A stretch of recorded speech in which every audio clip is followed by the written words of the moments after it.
I almost got into a fight this week in the locker room at the gym when I ran into my friend Ed and asked him what the big news story was this week. Ed said it was the story about Hunter Biden's plea deal falling apart. Then a guy nearby, he objected and he said we should take our Nazi politics conversation elsewhere. We were shocked. I asked the guy if he wanted an apology, and he said, "No, I just want you to talk about other stuff like the weather." I've lived my entire adult life in the city of Chicago, and I've been talking about the weather almost that entire time.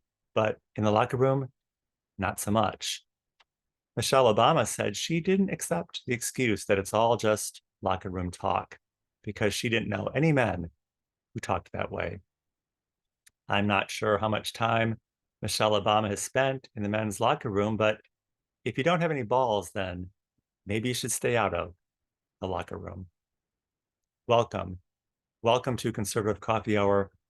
I'm Stanley Smith. At Conservative Coffee Hour, we've been talking about topics and issues for almost 3 years now, and we're probably we're probably a little bit better informed than the average person.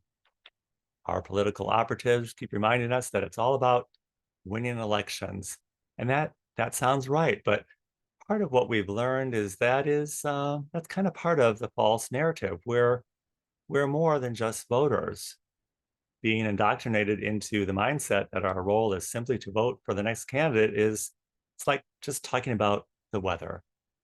And the person who objects to any conversation beyond that, well, that person is the ultimate victim because they can't even question reality, even when it's all crashing down around them.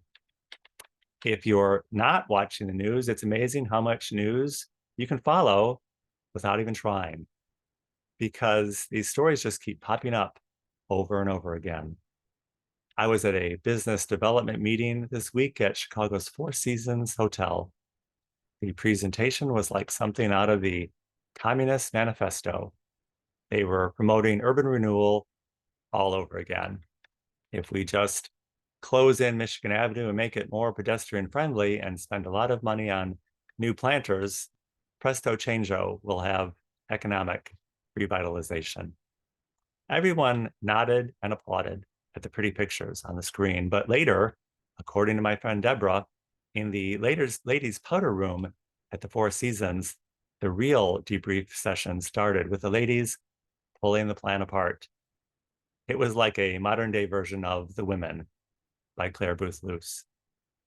Why do all the really good conversations have to take place behind closed doors in the locker room or in the ladies' powder room at the Four Seasons?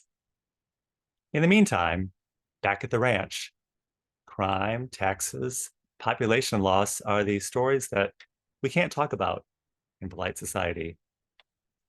Parallel to all this, some of us are pursuing the formation of the Illinois General Jural Assembly.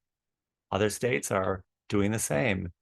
We've put out a public notice in the newspapers about the Illinois Assembly, and we send out emails that have information and education available, and a website will be produced soon listing officers. It's not a secret society. If you attend any of the educational sessions, it does take a while for it all to sink in. The idea that we've all been afraid to speak up for a long time. I've lived in Chicago my entire adult life, and I've never had an adult conversation until recently. Someone said, "So it's a parallel government you're trying to set up." And I said, "No, the parallel government is already operating. That's the problem. It's operating because we all exited the operation of our real system a long time ago. It's conceptual.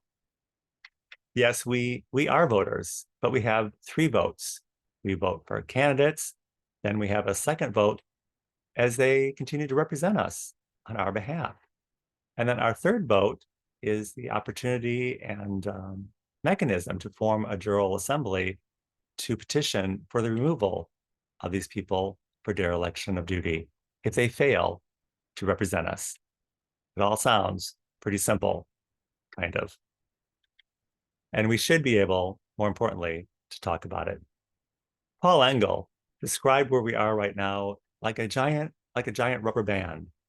It's a strategy to stretch the rubber band to the extreme because when it snaps back, it never quite snaps back to exactly where it started. Society is always moving toward the left. So why can't everyone just be happy with the progress we've made? Some call this thinking a tropism. I have a friend who grew up in South Carolina. He grew up as a member of the screaming liberal family.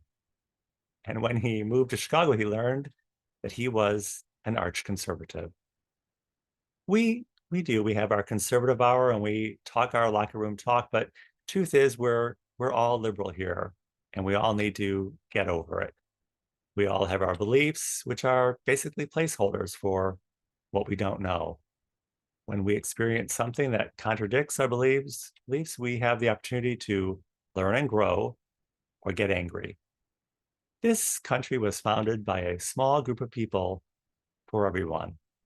And we're kind of back in that same spot all over again. We don't we don't need everyone, we just need some people to stand up. Get it? None of us want to get into a fight and we don't want to hide out in the locker room or in the ladies' powder room. Our rights are God-given. We're not slaves to the government. And the Constitution says as much. We've all been in La La Land for a long time, but now it's time to put on our big boy adult pants and get to work putting the pieces back together again in this country and in the world. We can do that one conversation at a time, even if it does seem a little daunting sometimes. But we are moving the needle, whether you want to call it the silent majority, the Nazi, the racist, MAGA, domestic terrorists, or the haters, whatever you want to call it, it's there. And the weather, well, it is a changing. And that rubber band, well, it's about to snap back. If you would like to join us at Conservative Coffee Hour is every Saturday at 10 a.m. Central Time on Zoom. I will include my email in the description of this video.